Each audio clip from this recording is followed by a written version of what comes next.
Greetings, dear humans of the great nation of YouTube, and any interstellar hitchhikers accidentally tuned in. Welcome to Aliens Find Out, a series where we, the deeply traumatized witnesses of galactic history, uncover what your species is really about, from eyewitness reports and intercepted mission logs to the bedtime horror stories whispered by alien grandparents. We explore the curious, terrifying truths of humanity. So, if you enjoy a good cosmic cautionary tale, make sure to like, subscribe, and ring that bell before a human finds out you're watching. And hey, share your thoughts in the comments below. Now, let's find out what the humans did this time.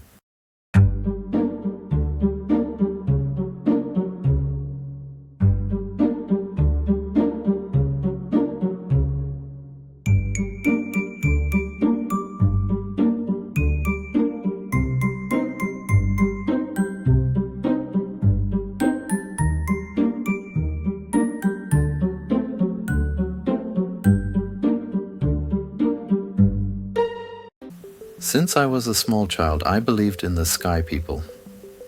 It was my grandmother who told me about them, long before I understood space, the great beyond, orbit mechanics, or stellar drift. Before I knew that ships had hulls and engines and that stars died slowly, like old stories fading at the edge of memory. I only knew her voice, soft and bright as it spoke of shimmering figures who crossed the heavens, leaving trails of wonder and terror behind. She told me the sky people lived beyond the night, that they came from a place far away from our home, among the stars in the vast black. They existed long before our world cooled, before we had eyes to see. They were the keepers of something older than matter, and one day they would return. Someday they would meet us, either by coming back to our home, or when we would sail to the stars ourselves to meet them on neutral ground. I grew up in the dust of our world, looking up, not for meaning, but for proof. My mind was set to become the person who would meet the star people on neutral ground far in between the stars, to lead them back to our home so we can grow under their watchful eyes and profit from their eternal wisdom. My grandmother smiled at my dreams, encouraging me on my steady course. She was the wisest person I knew, but even she had wonders herself, although her knowledge was nearly infinite. In one special moment, she told me that she had one question she would ask the sky people, and she told me the question so I could ask them if I indeed someday would meet them. I swore to her that day that I would carry her question to the stars and make sure I bring the answer back. My classmates mocked me for my clear vision of my future. Professors warned me against mythologizing deep space, but I studied anyway: xenoscience, first contact theory, comparative metaphysics. All in the hope that somewhere out there, beyond the reach of our most logical ships, I would meet the sky people. I thought I was ready. I was not. The mission was straightforward. A diplomatic research vessel, small crew, quiet purpose, charting atmospheric compositions, classifying asteroid belts, and of course, here came my expertise into the mission to engage in first contact protocols if we should run into sentient life in the void. Our ship was a prototype, the first vessel to take our people faster than the speed of light into the open space. First came small jumps, more hops, until we reached the asteroids past our solar system's planets. Then we made leaps to the next neighborhood, a star system with 3 stars circling each other in a cosmic dance. Then we leaped ever farther. We passed through uninhabited systems for 17 standard months. Nothing stirred. Our data packets became routine. I began to sleep through transmission cycles. We landed on strange exoplanets and exomoons, but didn't find any sign of complex life. Some microbes ensured us that we weren't alone in the universe, but not even a plant was anywhere. until we reached Sector Vanta 3. There, drifting just inside the heliopause of a blue giant, we found it. A ship. Unlike anything we'd ever could have imagined. Not elliptical, not modular, not even organic. Its hull was asymmetrical, like it had been grown sideways and then turned inside out. It shimmered with chaotic radiation, blinking out of our visual range in rhythmic pulses. Our instruments struggled to lock on. The onboard AI issued 3 recursive alerts before stabilizing its visual feed. We weren't sure it was alive, or if it was meant to be seen at all. We held position. Scans returned a breathable atmosphere. Roughly 0.97 gravity. Their ship should have crushed itself under that design, but it hovered in perfect equilibrium, almost smugly. Then a signal came. Not sound, not light, just noise. A structured binary burst. Our ship's AI filtered it within seconds, spitting out raw syntax for a handshake protocol. Within minutes, it had parsed the full message. Greetings. Vessel, we call Sunburn Pancake. Crew, non-hostile. Environment compatible. Initiating test if onboard AI are able to communicate. I stared at the transmission log. This was an understandable message from the Sky People. It must be.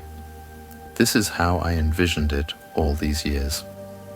They just appear in our way with an inevitability attitude that all just had to happen this exact way.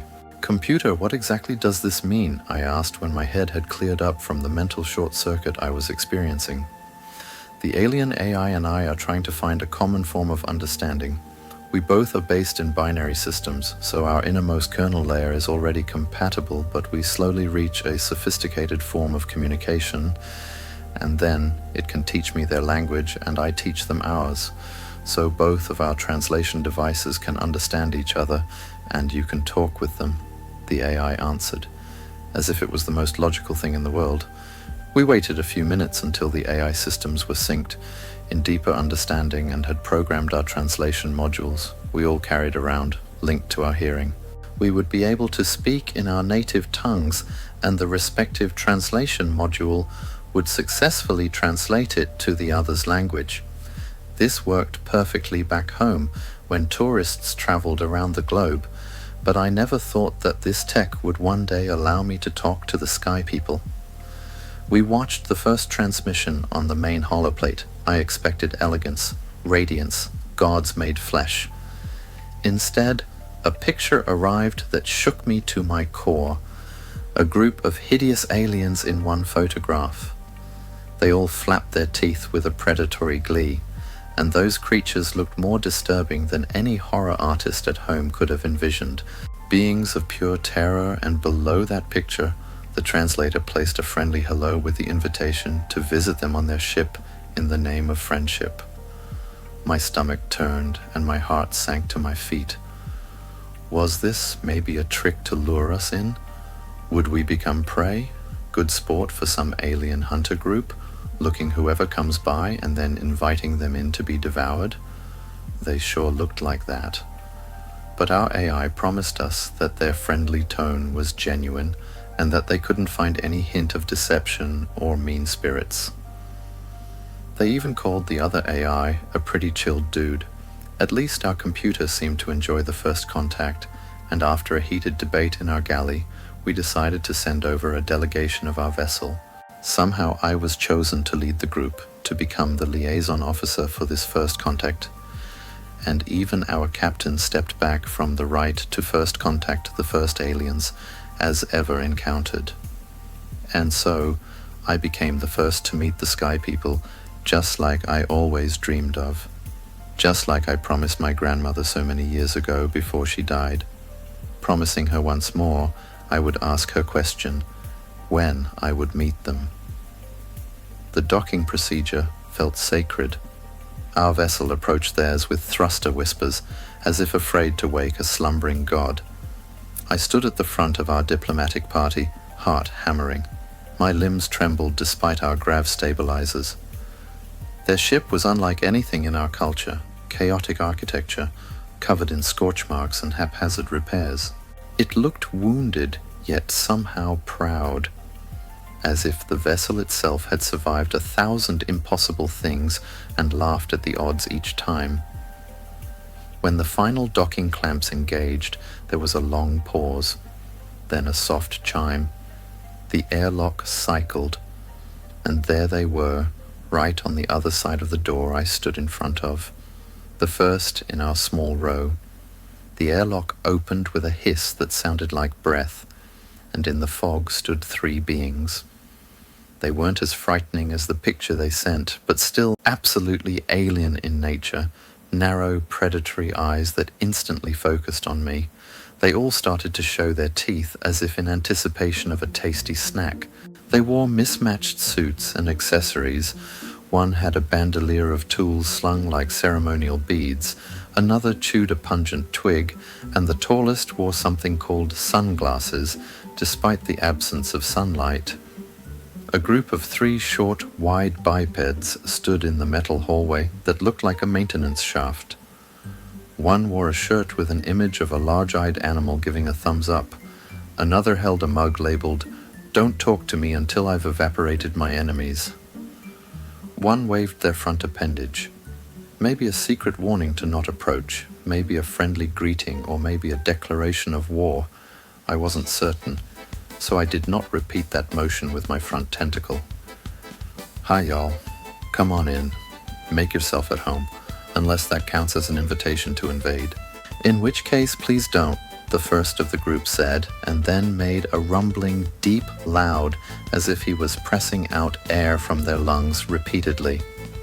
My crew froze, but I signaled them to just follow them and be friendly.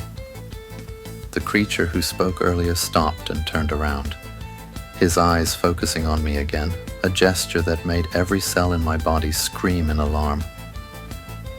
"We call ourselves humans," he said.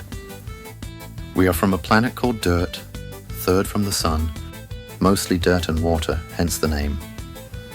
I looked onto the screen of my translator. It confirmed the translation to be true 98%. It then appended the sentence and told me that it also could be translated with earth, ground, or soil. Dirt. They came from dirt. The humans looked relaxed.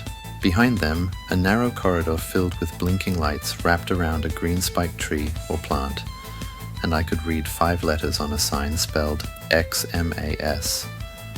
Other humans approached casually. Their body language was loose, unfocused. One whistled with their scary orifice. Another held what I assumed was a snack in a crinkling bag labeled ranch combustion chips. They nodded at us, then paused as they saw me. "Whoa," one of them said. "You're tall." I tried to respond, but the translator stuttered. My throat clicked.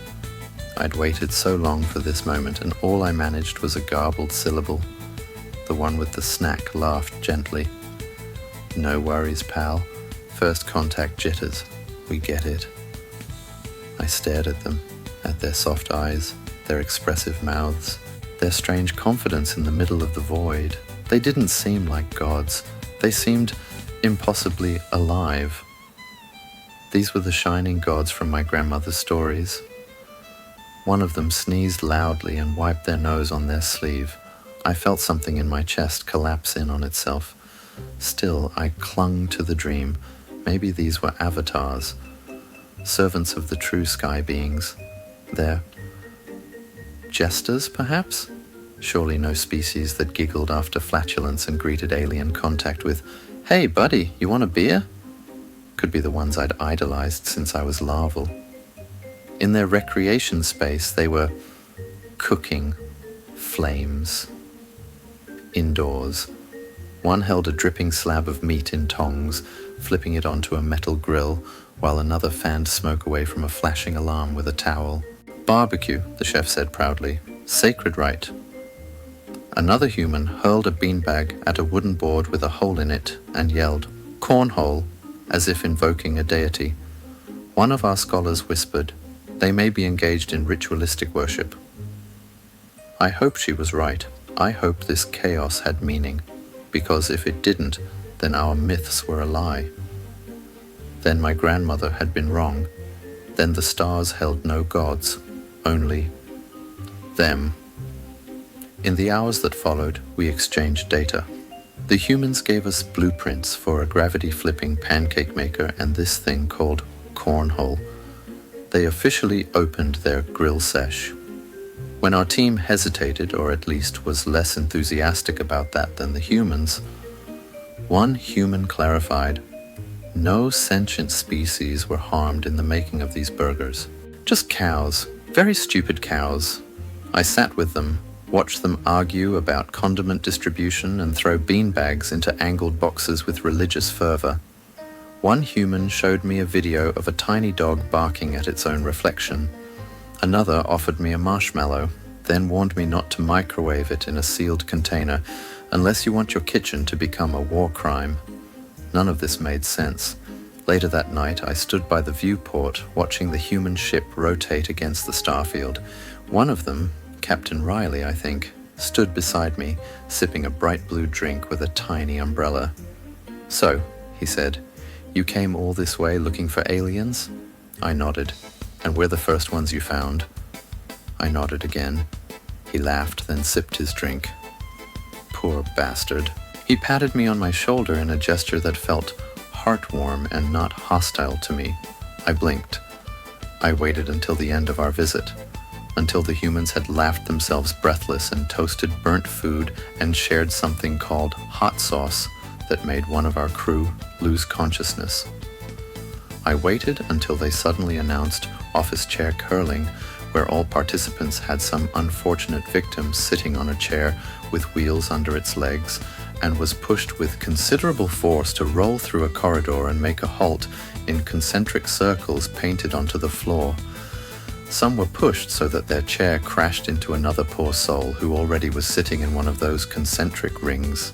One of our crewmen was accidentally crashed into a structural steel beam, and their medical officer hastened to him to hide the bleeding wound under some sticky patch, as if they wanted to have us forget about the horrific incident when not seeing the wound it caused. But have us look upon a colorful patch with strange alien creatures with googly eyes. One human explained that those were just animals from their home world. And then softly I approached the one called Captain Jenkins and forced all of my courage into asking the one question that my grandmother had told me about all of these decades ago. "May I ask," I said, "a question of deep philosophical weight?" He nodded solemnly, changing his posture as if presenting himself to be a wise and all-knowing star god. "Shoot," he said. I swallowed. My throat tightened, maybe because my translator couldn't decide if this was a threat or an invitation for violence. I chose to ignore it. "What?" I asked. "Was there before all this? Before stars? Before matter? Before time?" The captain blinked, scratched his chin, looked over at the one fanning the smoke detector, who now was engaged in gluing patches of their sticky tape, the one they called duct tape, and treated like the most sacred tool at their disposal, over the sensors of their remaining smoke detectors, while the chef was pouring some flammable blocks of pressed carbon onto the flames and ashes of the barbecue grill to extend their ritual nutrition burning into a second round to the cheers of the whole human crew. "Well," he said slowly, "far as I know, there was a hamster." My translator paused, checked, reconfirmed. "A hamster," he repeated, "and a nut, and a wrench named Greg. Not sure how it all fits, but somehow, bam, universe." He shrugged, or maybe it was a quantum fart, hard to say. I stood in silence. I looked around at the beings I had once called gods.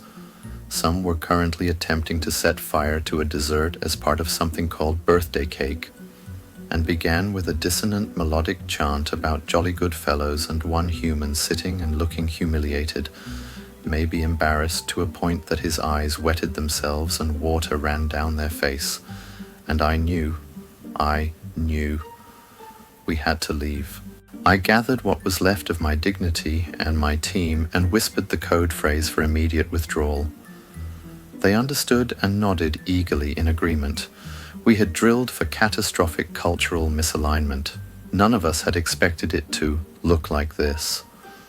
As we backed away from the humans' hospitality, they waved cheerfully, still chewing what I now believe was some form of charred muscle fiber coated in sugar. "Safe travels," one called, "and let's meet again soon. Tell your AI to send us a stellar chart where we can find you." The airlock cycled shut behind us, and we all agreed that our AI better not do this. Silence, blessed and full, reclaimed our ship. As we disconnected, I turned to my fellow scholar. Her pupils were wide, breathing fast. "Do you think," she asked, "that they're always like that? Or was this a performance for our benefit?" "I think," I whispered, "we saw them at their most sacred." When we were safely back in our own ship, our shuttle safely secured, the crew held an emergency meeting. There was shouting. Several wanted to record everything we'd witnessed and send it back to our homeworld. Others demanded a full mind wipe. One technician tried to erase his own memories with a vibrostylus. I sat quietly, still clutching the notebook I had planned to fill with answers from our mythic sky people. It was blank. A single human phrase, translated and retranslated, echoed in my mind. "Hold my beer." What did it mean? Why did they say it before engaging in obviously dangerous behavior? Why did they laugh so much? Why did they seem to enjoy terrifying one another? Why did they look at the abyss and grin? I had no answers, only questions, and the cold awareness that the universe is not ruled by divine order or crystalline harmony, but by a species that invented office chair curling and had uncontrolled fires inside their small spaceship interior, the biggest threat in space travel anyone could think of. Back on the bridge, our navigator asked if we should update the logs to reflect the encounter. I hesitated, then shook my head. "No," I said. "Why not? Because if word spreads, they'll want more diplomatic meetings." The bridge fell silent. I stared out at the stars. They no longer felt like home, just a series of glowing exit signs. We reprogrammed our return route for the longest detour possible. No human territories, no chance for them to trace back our home system without considerable effort. And as our ship turned slowly in the void, I allowed myself one final indulgence. I looked back at that absurd, impossible ship full of chaos and laughter and fire, at the humans, the monsters of our bedtime stories, the gods of our grandmothers, the devourers of hot sauce and logic, the sky people. And I whispered, "I am sorry, Grandma. I can't tell you the answer to your question." And I hoped that she wasn't able to follow me on my encounter with them from the great beyond and witness the insanity. Greetings, dear humans. Welcome to Humans Fuck Yeah, a channel dedicated to everything that makes your species absolutely terrifying, wildly unpredictable, and strangely lovable. My name doesn't translate well, but you can call me Overlord. Your host. And no, I'm not here to invade. That's next quarter. Here you'll find 4 weekly transmissions showcasing the many chaotic glories of humanity across the stars. On Mondays, we bring you Aliens Find Out. These are humor-filled reports of unsuspecting aliens discovering the horrors or wonders of human behavior. Things like, what is a Texas? Or why do humans keep pets that can maul them? Wednesdays, the mood shifts with humans. Space noir. Gritty, shadow-drenched stories from the edge of known space. Sometimes the scariest thing in the void is what humans bring with them, and sometimes it's just the coffee machine. Fridays, we go full cinematic with Ko-Fi Protocol, our flagship sci-fi adventure series following the crew of the UES Snark Remark. This ragtag team of snarky soldiers, one sarcastic AI, and a deeply concerning wrench named Greg get thrown into battles, black ops, and probably at least one galactic bake sale. It's gritty, it's funny, it's very human. And finally, Sundays, we serve up the crew logs. These are bite-sized transmissions from humans in space, rants, tutorials, questionable advice, and war stories they probably shouldn't be sharing. So, if any of that sounds remotely fascinating or moderately dangerous, like on the video, subscribe to the channel. Ring the notification bell so you don't miss an upload or an impending invasion.